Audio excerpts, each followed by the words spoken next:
Welcome back to the Canada Specialist Program series. So lovely to have Richard with us again today. Richard, welcome back to the series. I'm going to hand Well, I'm straight over glad to to you. be here. And after you watch Candace's presentation, who doesn't want to come? And we're the fulfillment. Atlantic Tours has been around for 55 years. We specialize in group travel, but all of our group tours are also available as self-drive. So keep that in mind. We have both small group and regular size group departures, and we do a lot of customization as well. So here's our 13-day tour. And the way ours is laid out, because the province of Newfoundland and Labrador is so large, we begin in Halifax, Nova Scotia, and do it one direction. So you don't have to do any backtracking. So the first day of our program is always an arrival day in the great city of Halifax.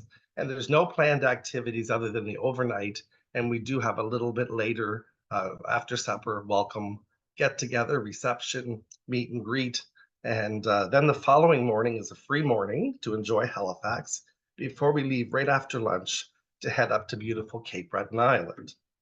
And Cape Breton Island, of course, is known for its Celtic music and beautiful landscapes. So we're going to have dinner before we board our ferry for our experience to Newfoundland. The ferry has full cabins. Um, each cabin has its own washroom, all of that kind of stuff, very comfortable. And we'll arrive in Port aux Basques, Newfoundland the next morning, where we're going to head out to the local community and enjoy breakfast.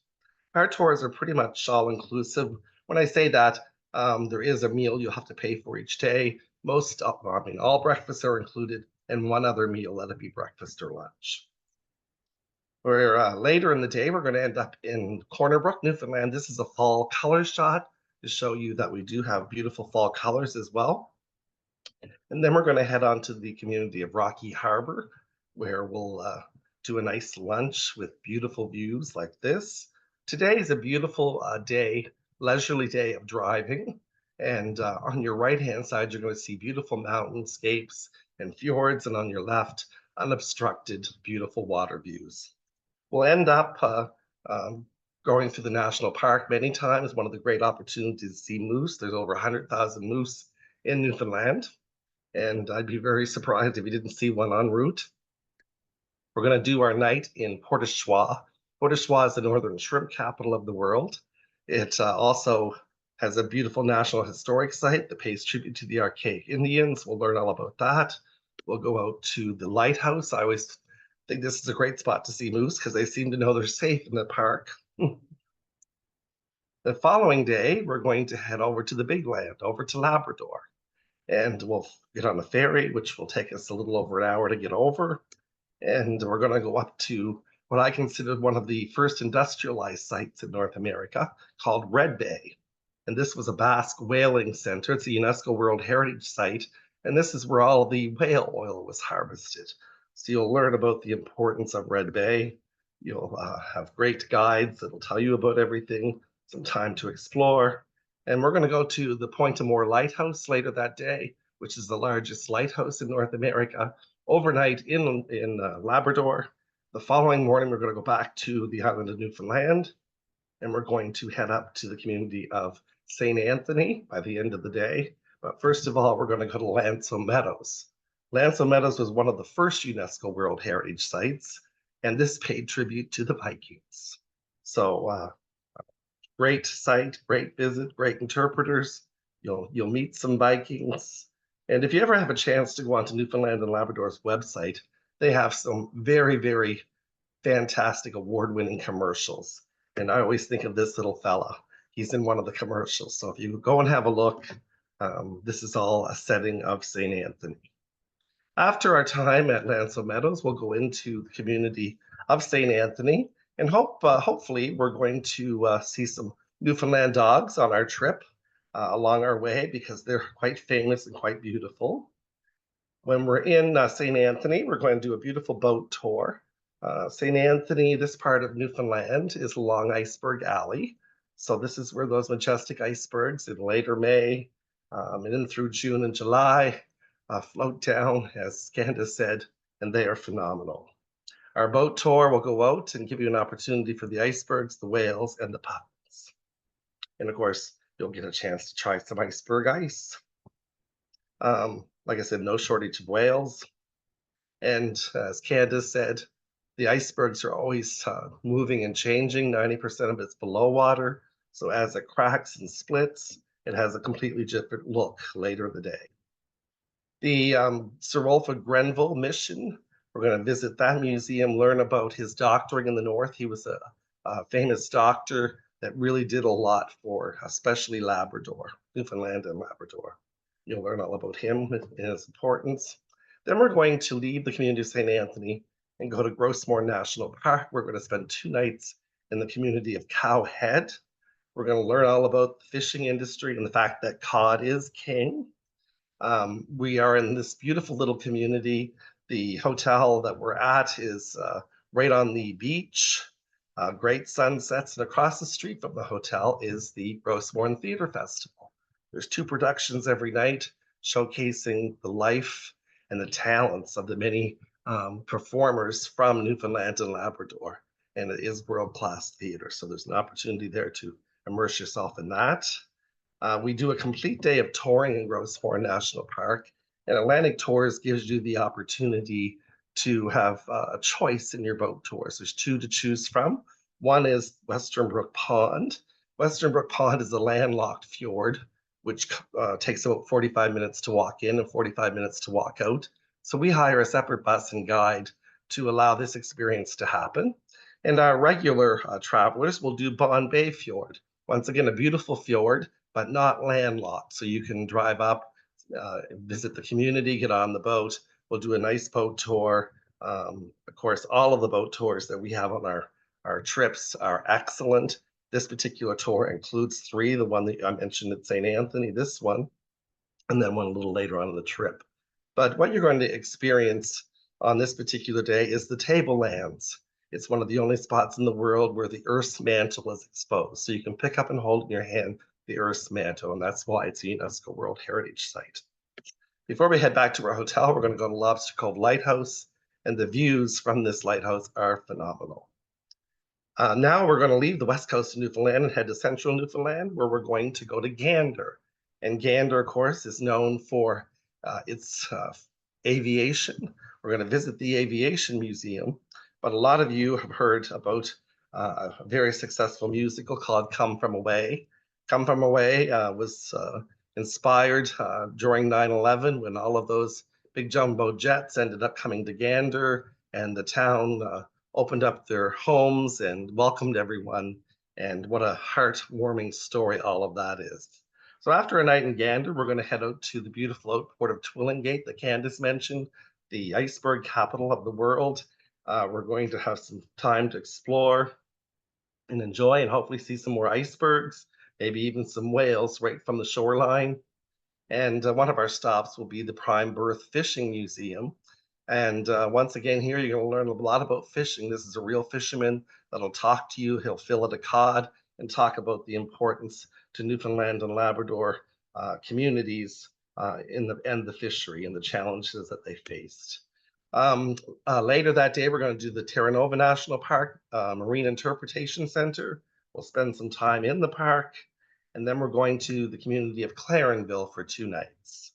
The next day, we're going to do a full day of touring out on Bonavista Peninsula. This is the Cape Bonavista Lighthouse. This is the community of Bonavista. You'll learn about the Matthew and our history of a province and country.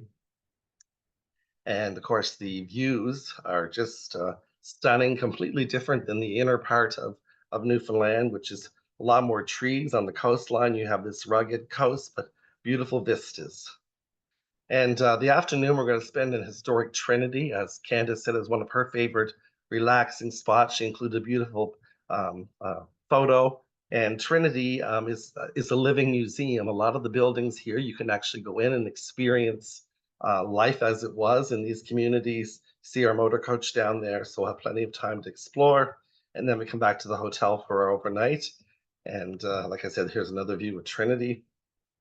And then the next day, we're going to head towards the capital city of St. John's for our final 2 nights. But en route, we're going to go to Brigus, and Brigus is one of the very colorful little communities. And And if you here we have a show called Rock Solid Builds on Home and Garden TV, and the Sparkland family who have a construction company and do amazing work on the reconstruction of some of these beautiful homes. But just an example. Not luxurious; they're just beautiful settings and locations. And like I said, here's another looking down towards the community of Brigus. And then we end up in the colorful city of St. John's with all the jelly bean um, homes, all the beautiful colors. Doesn't matter which corner you turn, there's no shortage of homes and colors to see. The beautiful harbor of St. John's and the Narrows. It's very rocky, cliffy, and to see cruise ships come in here, it is kind of a spectacular view. No visit would be complete without Kitty Vitty. Candace mentioned the brewing there, the iceberg beer, and why not try a few of our delicacies while we're here. Signal Hill is the fortification overlooking the Narrows of the harbor and out over the Atlantic. We'll be visiting that on our city tour. The following day, we're going to do a day down to the Bird Islands, the bird sanctuary. We partner with Gatherall's Boat Tours, and we'll go out and do our final boat tour, whale watching, iceberg sightings, but more importantly, where the biggest colony of puffins is located. And you're going to get to see those beautiful birds flying all around you and landing in the water. And it's just an amazing experience.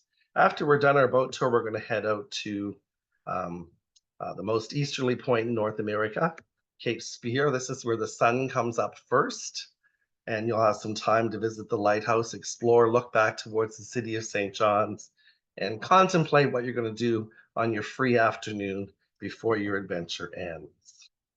Like I said, it's just a beautiful spot, absolutely stunning.